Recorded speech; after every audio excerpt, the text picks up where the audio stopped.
গৌড়ীয় mission এবং উত্তরবঙ্গের সমস্ত গৌড়ীয় মঠ ও আশ্রমের উদ্যোগে বিশ্ব বৈষ্ণব সম্মেলনের আয়োজন করা হয়েছে। এই সম্মেলন উপলক্ষে এদিন একটি শোভাযাত্রা বের করা হয়। শোভাযাত্রায় সামিল হলেন সাধু সন্ন্যাসীরা সহ সাধারণ মানুষ।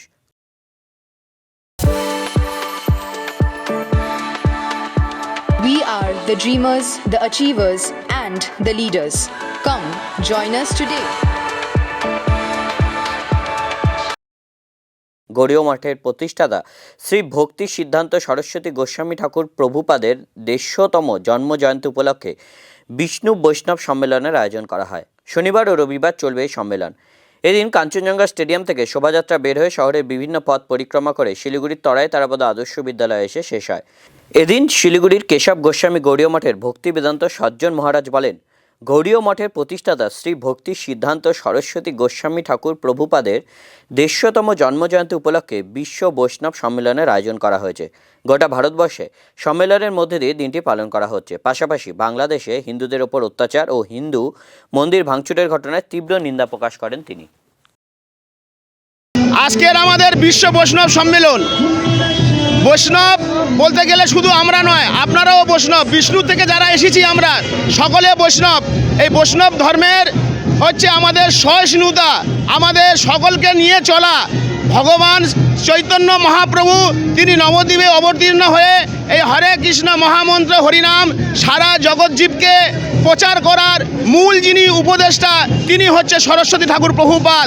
তার 150 বৎসর আবির্ভাব এইটা আমরা সারা ভারতবর্ষে পালন করছি এবং পাশ্চাত্য দেশে পালন করছি। আমাদের এই হরিনাম সংকীর্তন একমাত্র জীবের মঙ্গলদায়ক, কল্যাণদায়ক, সেটাই প্রচার করার উদ্দেশ্য। বাংলাদেশের যে এইরূপ অবস্থা আমরা এর নিন্দা করছি। বাংলাদেশে যিনি ইউনিট সরকার তাকে আমরা বারবার করে আমরা অনুরোধ করছি যে আপনারা আমাদের সংখ্যালঘু যে হিন্দু ভাই সাধু সন্ন্যাসী তাদেরকে আপনারা সুরক্ষা দিন। নিজে উস্কানিমূলক কথা বলে তাদেরকে আমাদের সাধু সন্ন্যাসী মঠ মিশন ভাঙচুর প্রতিদিন এই সমস্ত খবরগুলো আসছে।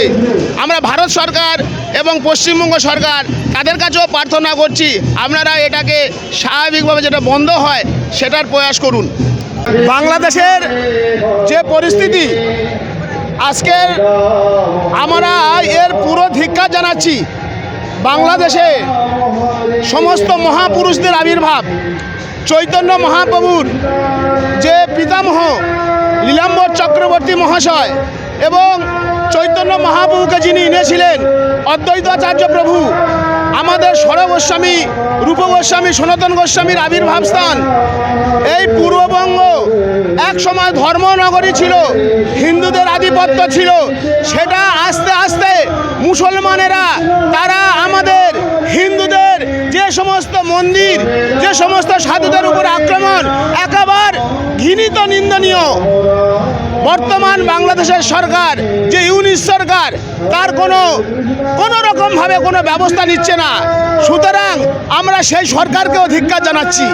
এর সঙ্গে যে সমস্ত মৌলবাদী যারা এই সমস্ত সাধুদের উপরে, হিন্দুদের উপরে, হিন্দুদের দেবদেবীর উপরে যে অত্যাচার করছে তাদেরকেও আমরা নিন্দনীয়ভাবে আমরা ঘৃণা করছি।